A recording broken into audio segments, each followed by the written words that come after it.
Blimey, I thought video games were supposed to be violent. I've been doing so little killing lately, I'm becoming dangerously well-adjusted. Just look at my last few reviews. Idle games, management games, farming sims. Last night a stray cat came into my front garden and I didn't stomp it to death. High time for some good old-fashioned mindless violence, and who better to provide it than People Can Fly, the developers behind Painkiller, old-school boomer shooter from before old-school boomer shooters were wallpapering the fucking Rumpus room, and more recently of Bulletstorm, quirky, tongue-in-cheek spectacle shooter that's like Gears of War trying desperately to loosen up at an office Christmas party. I can certainly trust them to provide a murder simulator that's at least interesting to talk about, and not another bloody multiplayer-focused looter shooter with endless copy-pasted bullet sponge baddies and a cover art depicting some smug people walking slowly towards the camera. Isn't that right, People Can Fly? Yeah, I know Outriders is all the things I just said. I was doing a little funny. Wipe that puppy dog look off your face. I love when review codes of games come with a little review guide telling you how proud the creators are of their product and what specific parts they'd most like you to gush about in your effusively praiseful review. It's amusing to me that they think I'm capable of guilt. It's like playing football, you know? If you let something inflate itself first, you'll have a lot more fun kicking it in the face. Outriders' blurb file says a couple of interesting things. Firstly, that it can be completely enjoyed in single player, which is always a wonderful excuse to test that claim. Does this mean you have an offline mode, Outriders? It's good that we can still have fun, Yahtzee. Yes, might as well admit now that this will only be a review of the first 4 or 5 hours of Outriders, because most of the limited time I had to play it in, the servers stayed on about as reliably as an oversized sweater on a mischievous dog. I know we're all fucking jaded to games being always online these days, but maybe as a favour to me, you could all go back to not being jaded just for a little bit, burn down a few shrines to capitalism.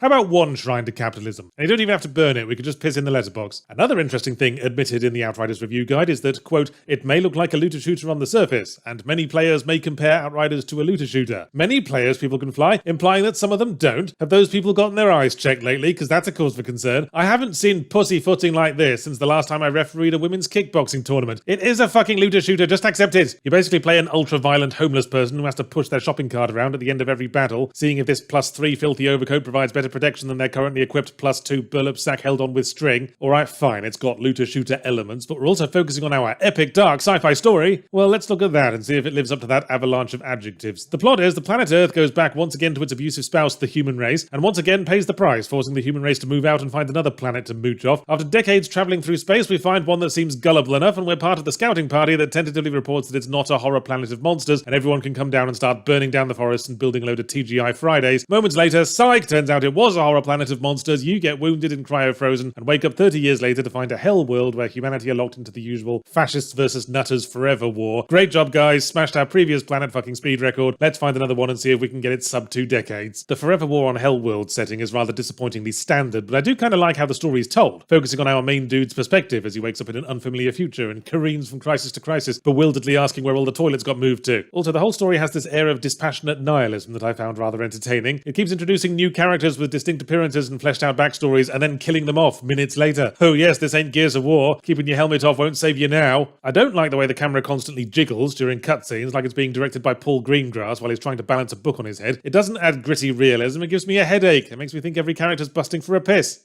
Anyway, our hero is randomly given superpowers for some inadequately explored reason, and that brings us to the combat, which is a seemingly endless parade of chest-high wall-cover shooting arenas, full of enemies that all look alike, because most of them strapped on entire dinnerware set to their bodies. The stated intention is that you have to get stuck in and be aggressive, because enemies are constantly driving you back, and killing dudes with your superpowers is the only way to heal. In which case, I wonder why they made it a cover-based shooter, a gameplay style more suited to caution and sitting on your pimply Space Marine bum, because you can only move in short bursts when you've got saucepan lids strapped to all your limbs. Maybe it too was cryogenically frozen at some point around the early 2010s.